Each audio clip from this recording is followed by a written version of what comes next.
Masechet Chulin, Daf Nun Aleph.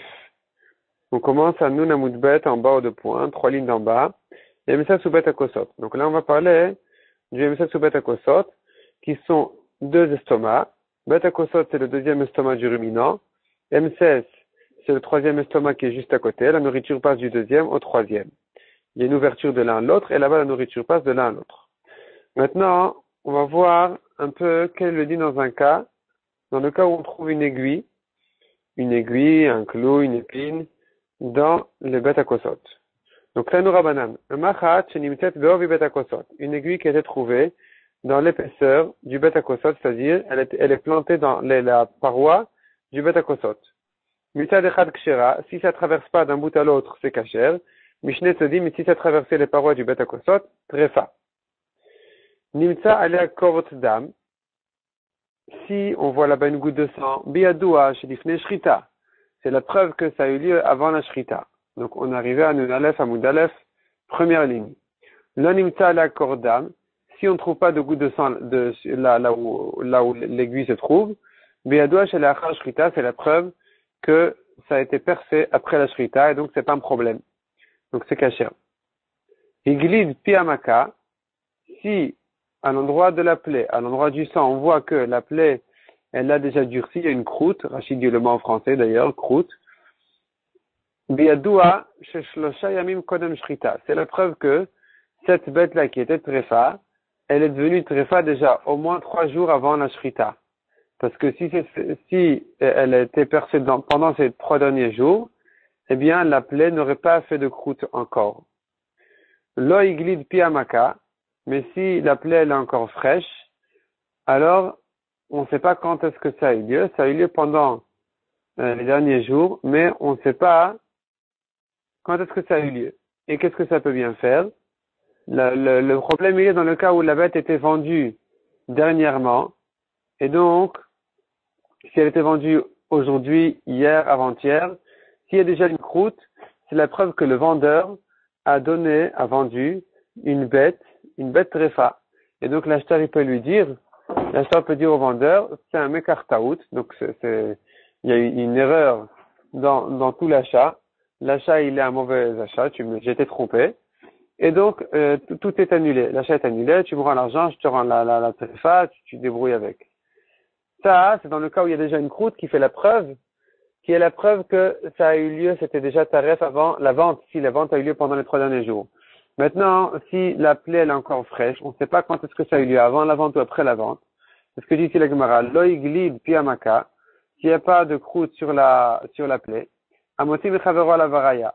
C'est-à-dire, puisque l'acheteur a déjà payé, c'est à lui de prouver, et il ne pourra jamais le faire, mais c'est à lui de prouver, s'il veut sortir l'argent du vendeur, à lui de prouver que la plaie en question a eu lieu avant qu'il a acheté la bête. Parce que si ça a eu lieu après qu'il a acheté, c'est son problème. Donc lui, il veut dire au vendeur, tu m'as vendu une tréfa. Le vendeur lui dira, prouve-le. Peut-être, moi, je te dis non, tu vois bien que la plaie, elle est fraîche. Peut-être que ça a eu lieu chez toi, peut-être qu'une seconde avant la shrita, son estomac était percé. Demande à Gemara au début de la ligne, 5e ligne, ou Maishna, Mikol ne couvait des alma. Quelle différence entre l'histoire d'ici, ce cas-là où il y a une aiguille dans le Bet Akosot, où là on dit, mais attends, il faut vérifier peut-être que ça a eu lieu avant la shrita, regarde s'il y a du sang, s'il n'y a pas de sang, etc. Tandis que dans tous les autres organes qui ont été percés, on ne dit pas comme ça. On dit ici un trou, c'est fini. De'afalgav, dit la Gemara, De'afalgav delekadam, tarif, même s'il n'y a pas de sang, c'est taref. Tarif mar, tu es matrif. Donc pourquoi est-ce qu'ici il y a besoin du sang pour prouver que c'est vraiment, que ça a vraiment eu lieu du vivant de la bête? Répond la Gemara, il y a une grande différence. Hatam, en général, même si je vois pas de sang, c'est pas la preuve que ça s'est passé après la shrita. Peut-être qu'il n'y a pas de sang parce que le sang a très vite séché. Lekamid et le misrach. En général, quand tu vois un trou, si on ne voit pas l'aiguille là-bas, puisque le sang n'a pas où coller, alors il ne s'attache pas à l'aiguille, il ne se colle pas à l'aiguille, donc il sèche plus vite. Il sèche plus vite, il y a les liquides de la chair, etc., qui viennent et qui lavent tout et on voit plus de signes très rapidement. Tandis que Acha, ici, où il y a une aiguille, puisqu'il y a une aiguille ici, il y a des kolem shritas, ou si vraiment ça avait eu lieu avant la shrita, mitzvah chavasarich. Le sang se serait collé à l'aiguille et il n'aurait pas séché si rapidement. Et donc, si vraiment on voit un trou et on voit pas de sang, c'est la preuve que ça a eu lieu après la shrita. Il n'y a pas d'autre explication que ça. Amar le Rav Safra le Abaye. Chazima Raïtsura Mirabanan, que voit mon maître, ce Talmid Chacham, de Ata Mimar, Rava, qui est venu d'Eretz Israël. De Amar, il a dit, Rav Avira Shamni. Rav Avira est mon nom. Je suis Rav Avira. De Amar, il a dit, Maaseh Ubalifne Rabbi, il y a eu une shela qui était posée devant Rabbi, Machat Shelimtet Be'ovi Betakosot, d'une aiguille qui a été trouvée dans l'épaisseur des parois de ce Betakosot, Mitzad Echad Vetarfa, malgré que l'aiguille n'a pas traversé complètement les parois du Betakosot, elle n'a été trouvée que d'un côté, elle n'est pas ressortie de l'autre, et pourtant Rabbi a dit que c'est taref. Donc c'est une histoire très étonnante, il faut savoir qu'est-ce qui s'est passé exactement. Shalachle, alors Abaye qui a entendu ça de Rav Safra, il a envoyé à Rav Avira qu'il vienne chez lui. Donc Abaye demande à Rav Avira de venir le voir. Lo ata legabe, Rav Avira n'est pas venu chez Abaye. Azal ou legabe, donc c'est Abaye qui est allé chez Rav Avira. Havakaya igra, Rav Avira se tenait sur le toit. Amar neichutmar veneiti. Abaye lui a demandé de descendre. Neichutmar, que mon maître descende. Veneiti qu'il vienne. Lonachit, il n'est pas descendu. Donc Abaye n'avait pas le choix. Salik hu legabe. C'est Abaye qui est monté au toit pour voir Rav Avira. Amarle, emali gufa de uvda echiava. Donc Abaye demande à Rav Avira de lui raconter exactement qu'est-ce qui s'est passé. C'est quoi exactement l'histoire. Donc tu nous racontes une shela qui a été posée à Rabbi, que Rabbi a été posée de cette manière-là. On sait bien que dire j'ai posé la shela, le Rav m'a dit comme ci ou comme ça. D'accord? Si on ne connaît pas tous les détails, eh bien, ça peut changer complètement l'histoire et le psak. Donc, il lui a demandé, raconte-moi exactement, qu'est-ce qui s'est passé? Amarle, alors Rav Avira a répondu à Abaye. Maftir knesiot ana. Je suis un homme qui a l'habitude de rassembler les élèves au shiur, l'elam et Rabbi Rabba, devant Rabbi Anassi, Rabbi Uda Anassi. Donc, Rabbi Rabba, le grand Rabbi. Ve'avaravuna tzipora, ve'Rabbi Yossi Mada'a, Yoshvin Lefanav. Il y avait deux élèves qui étaient assis devant lui. Un c'était Ravuna de Tzipori et le deuxième c'est Rabbi aussi de Madaï. Ubat Lifnei Rabbi est venu devant Rabbi une she'ela, Machat Shlimtet Be'ovi Betakosot, d'une aiguille qui était trouvée Be'ovi Betakosot, donc dans l'épaisseur du Betakosot, Mitzad Echad que d'un côté, Ve'afra Rabbi. Et voilà maintenant le détail très important qui nous manquait. Rabbi l'a a retourné donc le Betakosot de l'autre côté pour voir qu'est-ce qui se passe en face de l'endroit où se trouve l'aiguille. C'est pas percé, mais Umatsa ala korte d'âme. Il y avait là-bas une goutte de sang. Ve tarfa. Et Rabbi a dit c'est donc taref. Pourquoi? Ve'amar, Rabbi s'est expliqué en disant im en chammaka korte d'aminain. Si vraiment il n'y avait pas de plaie à cet endroit-là, d'où vient le sang? Cette goutte de sang est la preuve que ça a été percé d'un bout à l'autre. Et donc, c'est pour ça que Rabbi a dit que c'est tarif. Amarle, alors Rabbi a entendu les détails de l'histoire et il a dit, Tarach, Tariela ou Gavra, il m'a fatigué pour rien, il n'y a aucun chidouche. Matnitini, c'est ce qui sort de notre Mishnah. Hemses ou Betakosot, donc les estomacs qui sont Hemses et Betakosot, chez Nikvou Lachut, s'ils ont été percés jusqu'au côté extérieur, eh bien c'est tarif. Donc, de dire que si tu vois une goutte de sang, c'est la preuve que ça a été percé jusqu'au côté extérieur, c'est pas un chidouche, c'est évident. Et donc, il n'y a aucun chidouche dans cette histoire. Ça s'appelle que l'aiguille a percé d'un bout à l'autre. Et donc, évidemment, c'est tarif. Il faut comprendre pourquoi est-ce que Rav Avira refusait de venir chez Abaye. Il a refusé deux fois. D'abord, Abaye lui a demandé de venir, il n'est pas venu. Ensuite, Abaye lui a demandé de descendre du toit et il n'est pas descendu. Donc, il faut comprendre pourquoi est-ce que Rav Avira a tellement refusait et fatiguait Abaye à venir vers lui. Mais si on se rappelle bien, il y a une Gemara dans Menachot qui raconte, la Gemara dans Menachot raconte sur un Amora qui avait oublié un enseignement dans Masechet Menachot, et il avait donc besoin de se renseigner chez son élève, qu'est-ce qui a été dit dans ce sujet-là, et il est allé, il s'est fatigué, il est allé jusqu'à son élève. La Gemara demande pourquoi il n'a pas demandé à son élève de venir vers lui, de venir chez lui. Et la Gemara répond que c'est ça le Hamal à Torah, au contraire, il s'est fatigué à aller chez son élève, en se disant que c'est comme ça qu'il aura plus de siyata d'Ishmaya à comprendre l'enseignement, la sugya. Donc ici aussi, on pourrait comprendre de la même manière. Rav Avira a vu qu'Abaye était étonné de ce psak-là, de cette histoire-là, et il voulait que Abaye, la siyata d'Ishmaya, de comprendre bien la halakha de Rabbi, et c'est pour ça qu'il s'est permis, au contraire, il a préféré que c'est Abaye qui, lui, cherche l'enseignement ici. C'est Abaye qui a besoin aujourd'hui de Rav Avira. Il a besoin d'apprendre de Rav Avira une halakha. Donc c'est à Abaye de se fatiguer à venir vers Rav Avira. Et en se fatiguant à venir chez Rav Avira, ça va créer en lui, ça va renforcer en lui la soif du limoud. Et ensuite, il aura la siyata d'Ishmaya de mieux comprendre la halakha. On continue maintenant aux 2 points, donc au milieu du Hamoud. Nafla minagag. Nafla minagag, et là on rentre dans une grande sugya de toute la halachot qui concerne une bête qui est tombée. Une bête qui est tombée, on a vu dans la Mishnah, c'est une des tréfot. Pourquoi? Parce qu'on craint que ses membres ont été détachés les uns des autres. Risuk et Varim, ils se sont abîmés, et donc c'est tarif. La Gemara maintenant elle va rentrer plutôt dans les détails de ce inyan-là, de ce sujet-là. Donc, la Gemara dit comme ça. Amaravuna, un homme qui a laissé une bête en haut, ou ba'uta lemata, il a trouvé en bas. Donc, elle est tombée. En chosheshin mishum risuke varim. On craint pas les risuke varim, on craint pas que les membres se sont cassés, se sont abîmés. Et on dit que non, elle est descendue peut-être délicatement ou elle a sauté d'une manière qui ne lui a pas causé de problème. Aougadia, raconte la Gemara, Aougadia, de Avalel Ravina. Ravina avait un chevreau. De Chazachouchla, son chevreau a vu des noyaux de date. Be'ipuma. Ipuma, c'est peut-être la cheminée ou une fenêtre qui se trouve dans le toit. Et donc, le chevreau était sur le toit. Et en voyant ça, il a vu qu'il y avait en bas, il y avait donc des noyaux de date. Dagar, il a sauté, Nafal Meigra Leara, et il est tombé du toit au sol.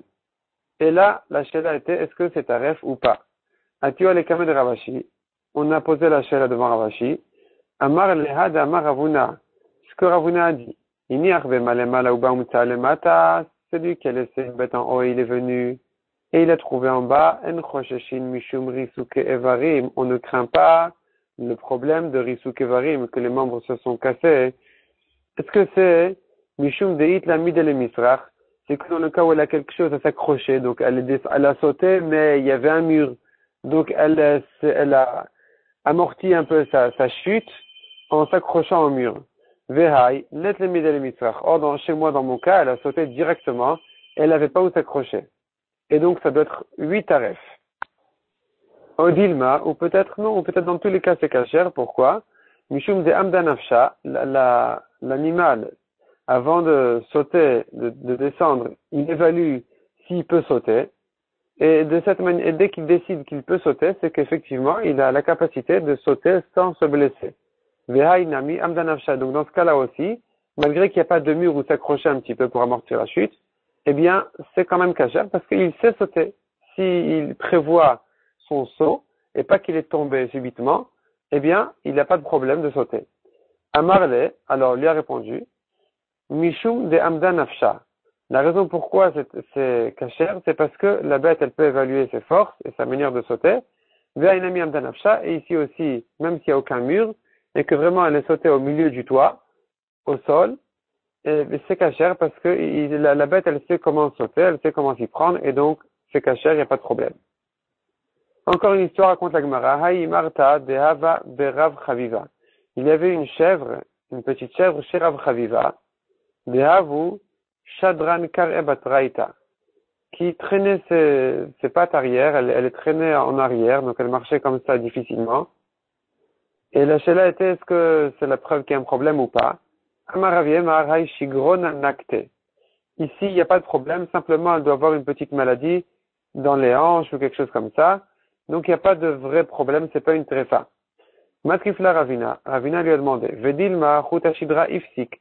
Peut-être que non, peut-être que ce qui provoque ce problème-là, donc de traîner ses jambes, ses pattes arrière, c'est parce que la colonne vertébrale, elle a dû peut-être se couper.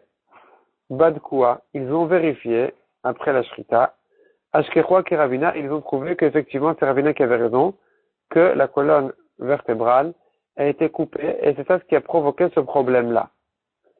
Et la Gemara dit, malgré tout, malgré que dans cette histoire Ravina avait raison, Hilcheta ke Rav Yemar, la lacha est comme Rav Yemar qu'on n'a pas à craindre ce problème, parce que Shigron Ashriach, donc la maladie là, le problème dans les hanches, il est courant, et donc on peut plutôt dire que ça dépend de ça, tandis que Chutashidra lo Shriach, c'est pas courant une histoire pareille où la colonne vertébrale a été coupée. Donc en général, d'ailleurs c'est une grande règle dans toutes les tréfautes. C'est pas parce qu'on a dit qu'il y a 18 tréfautes ou plus que ça encore, en rentrant plus dans les détails. Dans le Ramam, il doit y en avoir 70. C'est pas parce qu'on a dit qu'il y a tant et tant de tréfautes que ça veut dire qu'à chaque fois qu'on fait la shrita, il faut vérifier toutes les tréfautes. Pas du tout. Au contraire, on a une règle qui dit, dès qu'on a fait la shrita, la bête, elle est bechezkat heter. Elle est dans un statut de heter, donc elle est permise jusqu'à qu'on connaisse son problème. Si on ne connaît pas de problème, on ne le cherche pas. Donc on n'a pas vérifié des tréfautes, sauf une chose, qui sont les sirchot, donc, c'est-à-dire les poumons qui sont souvent, ils ont des sirchot, des fils qui attachent les poumons les uns d'un côté à un autre côté, un lobe à un autre lobe, etc. Ces sirchot-là, qui est une chose courante dans les poumons des bêtes, on doit la craindre, c'est une tréfa qui est courante. Mais en général, on n'a pas à craindre. Donc ici aussi, même si on voit un problème, mais ce problème-là a deux explications. Une explication qui est plutôt courante comme ici, Shigrona, c'est la maladie en question, qui ne fait pas de la bête une tréfa, et une autre explication qui est moins courante comme la colonne vertébrale qui a été coupée, eh bien, on dit non, on n'a pas à craindre qu'il s'est passé quelque chose de tellement rare, malgré que dans l'histoire de Ravina, c'est ce qui s'est passé, on n'en tire pas une leçon pour tout le temps, au contraire, en général, c'est caché. Ici, il y avait une siyata d'Ishmael spéciale, puisqu'elle était Bémet Refa, donc Ravina était sur place pour dire son idée, mais en général, on n'a pas à craindre ça. Amaravuna. On continue donc dans la Gemara. Amaravuna. Zcharim hamenagrim zeze. Des animaux mâles qui s'encornent les uns les autres. En chosheshin mishum ritzuke varim. On ne craint pas qu'ils se sont cassés leurs membres. Afalgav de midvu vekaime. Même si on les voit souffrants, eh bien, c'est pas la preuve qu'ils se sont cassés les membres intérieurs, c'est kasher. Pourquoi? Timra be'alma ou de nakatleu. S'ils sont souffrants, c'est une chaleur qui les a, la fièvre ou un problème comme ça, qui les a saisis, mais pas un vrai problème de tréfa. Inafu le'ara, mais si, quand ils se sont encornés, ils sont tombés par terre, vadaï chashinan, ici on a le problème de nefula. Nefula, c'est un problème qui est un problème de tréfa, comme on a vu. Donc, s'ils sont tombés, on est prochèche. On craint que c'est tarif. Amarav Menashe. Hane diche de ganve. Hane diche, c'est bélier ou c'est mouton de ganve. Que les voleurs volent. Et comment ils font pour les voler? Il y a une barrière à traverser. Très simple, ils font sauter, ils jettent au-dessus de la barrière le mouton. On ne craint pas ici le problème de Nefula, que le mouton est tombé, il s'est cassé ses membres. On ne craint pas ça. Maïtama, pour quelle raison? Qui shaduleu, lorsque le voleur, il jette les moutons en question, amotnayu shaduleu, il les jette sur leur taille, de manière à ce qu'ils ne se cassent pas, ils ne se fassent pas de problème, afin qu'ils puissent courir devant eux. Et donc, puisqu'ils font attention à ça, Donc, ils sont tombés d'une manière correcte qui fait qu'ils ne sont pas tarifs. Adrino. Et si les voleurs, ils ont rendu les moutons en question, et donc ils les ont rejetés encore une fois au-dessus de la barrière, Vadaï Khashinan, ici on craint. Pourquoi on craint? Parce que le voleur, il n'est pas gêné pour lui l'essentiel c'est d'avoir rendu le vol, et il s'en fiche si la bête elle va souffrir, elle va mourir, elle sera tarif ou pas, c'est pas ça qui le préoccupe maintenant. Quand est-ce qu'on dit ça? Des adrin ou mahmatira. C'est que s'ils ont eu peur, il y a la police qui est arrivée et ils ont eu peur de se faire attraper, ils ont rejeté les moutons au-dessus de la barrière. Là, on dit qu'ils n'ont pas fait attention de quelle manière exactement le mouton il va tomber. Aval mahmat chouva. Mais si le voleur a rendu les moutons parce qu'il a fait chouva, chouva mais à l'état ou déavdé. On dit qu'il a fait une bonne chouva et que donc il a fait attention quand il a rendu de ne pas le blesser, de ne pas le rendre tarif. Amarabuda Amarav. Ika al-Rocha, il a donné un coup, l'homme a donné un coup sur la tête de la bête, Ve'al-Khala, et le bâton est allé que la pèse nava jusqu'à la queue, donc depuis la tête jusqu'à la queue de la bête, ou au contraire, al-Nava, ou dans l'autre sens, al-Nava val-Khala la Rocha, la barre a commencé du côté de la queue de la bête et est arrivée jusqu'à la tête, Keneged Kol Ashidra Kula, si ça traverse toute la colonne vertébrale, en chosheshin mishum risuke varim, on craint pas de risuke varim, on craint pas qu'il y a quelque chose qui s'est cassé.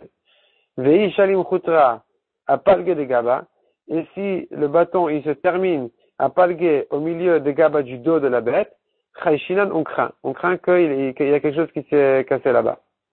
Vei itba kitre, chayshinan, et s'il y a des kitre c'est des nœuds, donc s'il y a des petites branches qui sortent du bâton, comme des nœuds, on craint que ça a blessé la bête et que ça lui a cassé les membres, et donc c'est tarif. Ve'i marié à paske chayshinan. Et s'il a frappé dans la largeur, on craint aussi qu'il a blessé, qu'il a abîmé, donc c'est tarif jusqu'à qu'il vérifie qu'il n'y a aucun problème. Amarav Nachman. Bet arechem, la matrice en bo mishum risuke varim. Il n'y a pas de problème de risuke varim. C'est-à-dire qu'un veau, par exemple, qui est né aujourd'hui, on ne craint pas que dans la naissance, il a été trop serré et que ça lui a cassé ses membres et qu'il faudrait attendre encore 24 heures pour certifier qu'il n'a pas eu ce problème, comme on verra dans la suite du Hamoud, que faire dans un cas où une bête est tombée. Ici, il n'y a rien à craindre. Il est né, Mazal Tov, on peut lui faire la shrita tout de suite, il n'y a pas de problème. Amar et Rav Nachman. Tania de Messayalach. Je vais soutenir, j'ai une preuve pour toi d'une braïta qui dit Tinok ben yom echad, un bébé d'un jour, yom echad, ben yom echad, ça veut dire qu'il est né aujourd'hui. On tourne la page, nun alef amoudbet, metame beziva. Si il a eu une ziva, donc une touma qui est sortie de son corps, il est tamé. Ve'is al kadatar. Yashbo, mishum risuke varim. Et si tu dis qu'à sa naissance, on craint que ses membres se sont décomposés un peu, alors on devrait dire que c'est peut-être ça la raison qui a provoqué à la ziva de sortir de son corps. Et alors il est pas tamé. Pourquoi? Parce qu'on a une dracha qui dit, Ikrekan, on devrait lire sur lui le passage qui dit, Mibsaro. La Torah dit, si le zov est sorti de sa chair, donc de sa chair, ça veut dire qu'il n'y avait aucun problème. Il n'y a aucune raison à dire que c'est venu de ça. Velo marmatonso, pas qu'il y ait eu un honnête que on connaît la raison, il est tombé, il a pris un coup, il était malade ou quoi, et c'est ça ce qui a provoqué la ziva. Dans ce cas-là, il n'est pas tamé. La ziva ne rend tamé que dans le cas où c'est sorti naturellement de sa chair. Donc, pourquoi dire que le bébé, il est tamé s'il a eu une ziva le jour de sa naissance? Alors, si vraiment on disait que au moment de la naissance, il y a un rizuk et varim, il y a ses membres qui se sont décomposés, etc. Donc, on devrait dire que c'est ça la raison qui a provoqué la ziva et qu'il n'est pas tamé. Donc, c'est la preuve que la naissance ne fait pas de rizuk et varim. Repousse la Gemara, Achalemayaskinan. Il n'y a pas de preuve d'ici. Peut-être que ici, cette naissance a eu lieu avec une césarienne. Que Dauphin, il est sorti du côté. Donc, il est né comme ça. Et donc, il n'y a aucun problème. On l'a sorti tel quel, intact. Il n'y a pas de rizuk et varim. Il n'y a même pas une avamina de rizuk et varim ici. Et donc, s'il a une diva, c'est pour ça qu'il est tamé, mais c'est pas la preuve dans le cas d'une naissance naturelle qu'il sera aussi tamé s'il a vu une diva le jour même. Tashma, on continue. Egel, Shenolad Biyom Tov, un veau qui est né pendant Yom Tov, Shochatin Otov Yom Tov, on peut lui faire la shrita le jour même pendant Yom Tov. Or, si on disait que pendant la naissance, on devrait craindre que ses membres se sont abîmés, se sont décomposés, on devrait ici aussi attendre un jour avant de lui faire la shrita, le temps de voir qu'il n'a pas eu de risuk evarim pendant la naissance.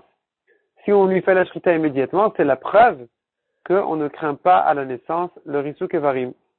Répond la Gemara, Achanami, ici aussi, on pourrait dire Kegon dofen. Le veau, il n'est pas né naturellement, il est sorti du côté, intact, et donc il n'y a rien à craindre ici, évidemment il n'y a rien à craindre, et on peut lui faire la shrita immédiatement. Tashma, la Gemara continue à amener des preuves. Veshavin, she'im nolad hu umumo imo, donc il y a une certaine marloquette, mais la Gemara dit Shavin, tout le monde est d'accord, tous les Tanaïm sont d'accord, la Rashi ramène à marloquette, dans le cas où il y a un Bechor, donc un premier-né d'une bête, qui est Kadosh en général, s'il a eu un défaut pendant, il est né avant Yom Tov, et un défaut qui lui est tombé pendant Yom Tov, donc dorénavant il est permis, il est plus Kadosh, enfin le degré de Kedusha a baissé et on peut le manger déjà même sans le sacrifier, sans lui faire de korban. Dans ce cas-là, il y a une marloquette, est-ce qu'on peut lui faire la shrita pendant Yom Tov, oui ou non? Mais tout le monde est d'accord. Donc je reprends dans la Gemara. Veshavin, tout le monde est d'accord. Sheim nolad hu umumo imo, si le Bechor est né avec son défaut, chez Zemina Mukhan, il est né, il était prêt directement, il ne sait pas qu'il était mouktsé, il n'était pas interdit à l'entrée du Yom Tov et qu'après le défaut est venu pendant Yom Tov. Ici, non. Il est né avec son défaut. Donc, Zemina Mukhan, il est prêt, il n'est pas mouktsé, il est prêt à la shrita. On peut lui faire la shrita pendant Yom Tov. Donc ici aussi, on est en train de parler d'un veau qui est né pendant Yom Tov, et on vient lui faire la shrita pendant Yom Tov, alors que on aurait dû craindre que peut-être qu'il est taref, peut-être que la naissance lui a provoqué un problème de risuk evarim, que ses membres se sont abîmés, et que donc il devrait être taref. On craint pas ça. Et si tu veux dire qu'ici aussi, c'était pas une naissance naturelle, il est sorti du côté de la bête, Derech dofen mi kadosh, demande la Gemara, s'il est sorti de cette manière-là, est-ce qu'il est kadosh? Il n'a même pas de kedusha, c'est même pas la peine de parler de 8 défauts, pas défauts. Il n'a même pas de kedusha, c'est pas un bechor, il n'a pas de kedusha de bechor. Ve'ama Rabbi Yochanan, Moda ya Rabbi Shimon, Rabbi Yochanan dit que même Rabbi Shimon est d'accord, les nyan kodashim, chez nous kadosh. En ce qui concerne les kodashim, que si le bechor il n'est pas né naturellement, il n'est pas kadosh. Répond la Gemara, donc on revient à la preuve que même une naissance naturelle, qui en fait donc un Bechor Kadosh, elle n'est quand même pas la raison de craindre qu'il y a eu un Risuk Evarim, que les membres se sont abîmés. On ne craint rien. Donc c'est la preuve pour ce qu'on a vu dans Moud Aleph en bas, que a dit Rav Nachman, c'est la preuve pour Rav Nachman qui a dit que la naissance ne provoque pas de Risuk Evarim, il n'y a rien à craindre, une bête qui est née, on peut lui faire la shrita immédiatement. La Gemara repousse en disant, de quoi il s'agit? C'est vrai que ce Bechor-là, il est né naturellement, mais quand même, je ne crains pas de Risuk Evarim, malgré qu'en général, on pourrait craindre. Ici, de quoi il s'agit? Shifris al-Gabekarka. Shifris al-Gabekarka, c'est-à-dire que le veau, en question qui est né maintenant, il voulait se lever déjà, et donc il a planté ses pattes au sol pour se lever, c'est suffisant pour prouver qu'il n'a pas eu de risuk evarim, il n'a pas eu de problème. Rav Nachman. Rav Nachman nous dit encore une halakha en ce qui concerne Nefula, donc une bête qui est tombée. Bet Amitbachaim, l'abattoir, En bo mishum risuk evarim, on ne craint pas là-bas au risuk evarim. C'est-à-dire, quand on fait tomber la bête pour lui faire la shrita, on devrait craindre qu'à ce moment-là, elle est devenue trefa. Elle était bien, jusqu'au moment où tu lui as fait la shrita. Pour lui faire la shrita, tu l'as poussée, pour la retourner, tu l'as fait tomber, et à ce moment-là, elle est nefoula, elle est tombée, et donc à ce moment-là, eh bien, tu l'as abîmée, c'est fini, elle est trefa. Dit Rav Nachman, non, on craint pas ça, on craint pas ce problème, et on verra tout de suite pourquoi. La Gemara d'abord raconte une histoire. Raout Torah de Nafal, il y avait un taureau qui est tombé, Ve'ishtama kal negichute, ou selon la correction Kalginichute, on entendait sa voix souffrante, et c'était la preuve qu'il a eu un problème. Al Ravitrak Bar Shmuel Bar Marta est rentré Ravitrak. Chakal Mishufre Shufre, il s'est servi Mishufre Shufre de la plus belle part, de la meilleure viande de ce taureau-là en question. Autrement dit, il n'y a vraiment aucun problème, il n'y a rien à craindre. Malgré qu'il est tombé, malgré qu'il a hurlé, c'est pas la preuve qu'il s'est cassé quelque chose ou qu'il a eu un problème de tréfa. Amri le Rabbanan men alacha, les Chachamim nous ont demandé, mais d'où tu sais ça? Amar le Wachi Amarav, ainsi a dit Rav, si pornav noetz, hachemagi alaret. Quand le taureau, il sent qu'il va tomber, il plante ses ongles avant de tomber, et donc, ça le retient un peu, et c'est donc c'est la raison pourquoi il n'y a rien à craindre. Rashi explique que quand la bête, elle se tient debout tranquillement et qu'elle sent qu'on veut la faire tomber, il se renforce sur ses ongles avant de tomber de d'en haut, et donc ça fait que il tombe d'une manière qu'il ne deviendra pas taref. Mais en général, une bête qui est tombée subitement, là, elle fait pas attention à elle-même, et donc là, effectivement, on aura le problème de Rissouk et Varim. Amar Abuda Amarav. Amda enat tzicha me'atlek. Si la bête, après être tombée, elle s'est levée, eh bien, c'est bon. Il n'y a pas besoin d'attendre encore 24 heures. C'est-à-dire, en général, si la bête, elle a attendu 24 heures, c'est bon, c'est qu'il n'y a pas eu de problème. Mais ici, si elle s'est levée, tu peux lui faire la shrita immédiatement. Simplement, bdika vadaï baya. Il faudra la vérifier après à l'intérieur qu'elle s'est pas cassé les membres, que tout va bien.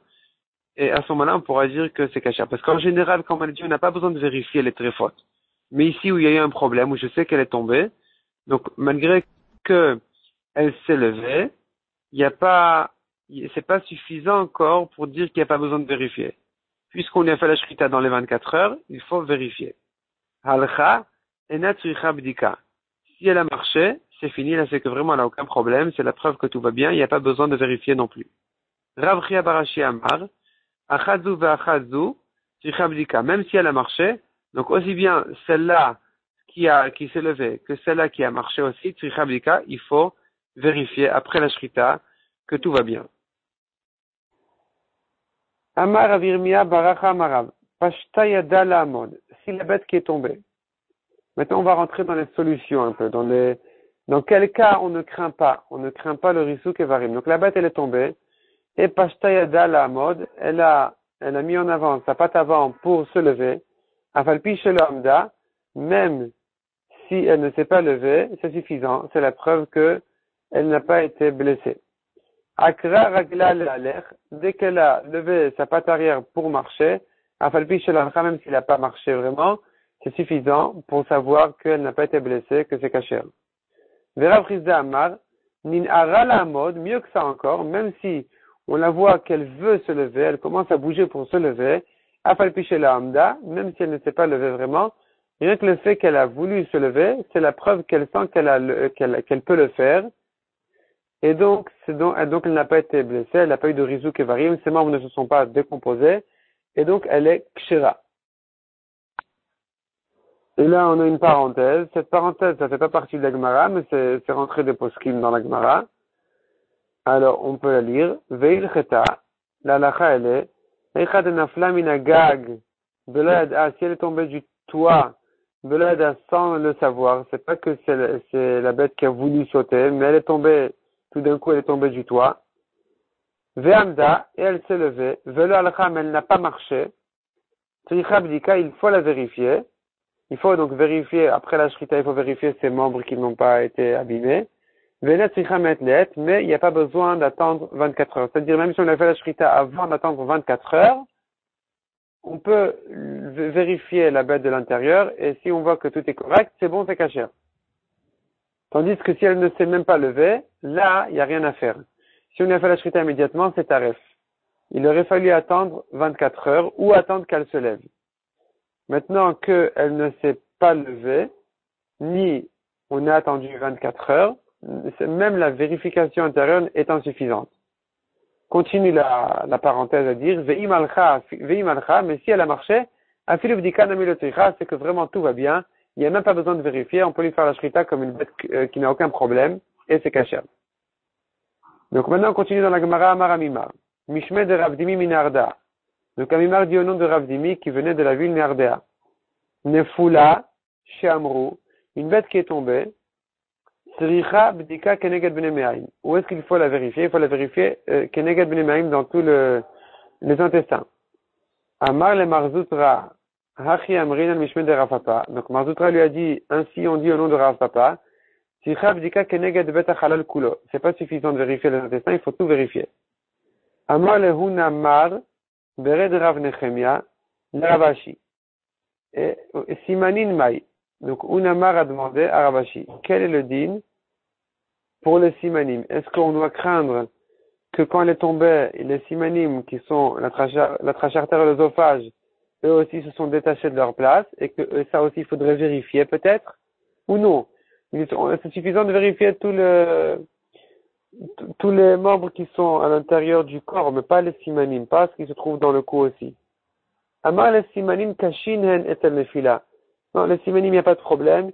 Ils sont durs, ils sont bien attachés et ils ne se détachent pas même quand la bête elle tombe. Donc il n'y a pas besoin de vérifier. Amar Abid Amar Shmuel. Of shenechbat al pnei hamayim. Un oiseau kasher qui est tombé sur l'eau. Il a pris un coup en tombant sur l'eau. C'est aussi une nefoula. Il est tombé et on devrait craindre ici aussi. Maintenant, le canard en question, il peut pas, il se promène pas sur l'eau.